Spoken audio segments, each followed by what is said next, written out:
Hi అండి, welcome to our channel Nagalakshmi talks. Macherla Pathuru బుర్జు సెంటర్లో చూడండి మా వినాయకుడి దగ్గర సంబరాలు.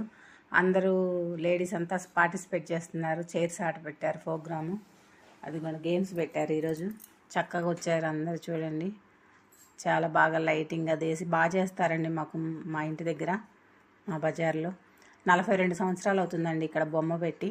అంతకుముందు అయితే ఇక్కడ రామాలయంలోనేమో ఉండేదేమో. రామాలయంలో కూడా మా తర్వాతే పెట్టారు. ఫస్ట్ మా బుర్జు సెంటర్లోనే పెట్టారు వినాయకుడిని. 42 సంవత్సరాల నుంచి చేస్తున్నారండి. చాలా బాగా చేస్తారు. అది నెక్స్ట్ గేమ్ వచ్చేసి బూరలు, బెలూన్స్ ఊదటం. ఎవరి బెలూన్ కలర్ వాళ్ళకి ఇచ్చి ఊదమని చెప్పారు చూడండి. మేము చిన్నప్పుడైతే చక్కగా హరికథలు, బుర్రకథలు సినిమాలు వేసేవాళ్ళు. ఇప్పుడు ఆ కథలు, హరికథలు ఎవరు వినేవాళ్ళు లేరు, జనమే రారండి. ఇలా ఏదైనా గేమ్స్ పెడితేనే వస్తున్నారు. పిల్లలకి డ్యాన్స్ ప్రోగ్రామ్ అని ఒకరోజు పెడతారు అట్లా. లేకపోతే ఎవరు ఉండరు మనుషులు. అందరూ టీవీలు చూస్తూ ఉంటారు ఇళ్లలో. అదిగోండి 9 రోజులు చక్కగా వచ్చి హ్యాపీగా తీర్థప్రసాదాలు, దేవుని దర్శనం చేసుకుని తీర్థప్రసాదాలు తీసుకొని వెళ్ళొచ్చు కదా, రారు.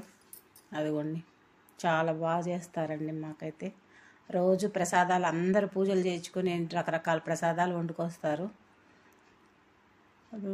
పోటీపడి బెలూన్స్ ఊతున్నారు చూడండి. ఫస్ట్ ప్రైజ్, సెకండ్ ప్రైజ్ ఉండిద్ది. మాకు నిమజ్జనం రోజు కూడా తిరణాలన్నట్టు ఉంటుందండి. అందరూ వస్తారు, పిల్లలందరూ, జాబ్ చేసే వాళ్ళు అందరూ వస్తారు. జాబ్ చేసే పిల్లలు కూడా ఒకరోజు భోజనాలు పెడతారు బుర్జు దగ్గర. అన్నదాన కార్యక్రమం ఉంటుంది అందరికీ. 4 బజార్లు చక్కగా బాగా చేసుకుంటారండి వినాయకుడిని. ఇప్పుడు మరీ వీధికో 4-5 పెడుతున్నారు, కానీ అంతకుముందు అయితే మా వినాయకుడు ఒక్కడే బుర్జు సెంటర్లో ఉండేవాడు. ఇప్పుడు ఎక్కువైపోయినాయి, ఎక్కడ పట్టినా వినాయకుడిని పెట్టడం. ఒకే వీధిలో 4-5 పెడుతున్నారు. ఒక బొమ్మ దగ్గరే అందరు కలిసి చేసుకుంటే బాగుంటుంది కదా, అట్లా కాదు. పోటీలు పడి మా ఇంటి దగ్గర 4-5 బొమ్మలు ఒక వీధిలోనే.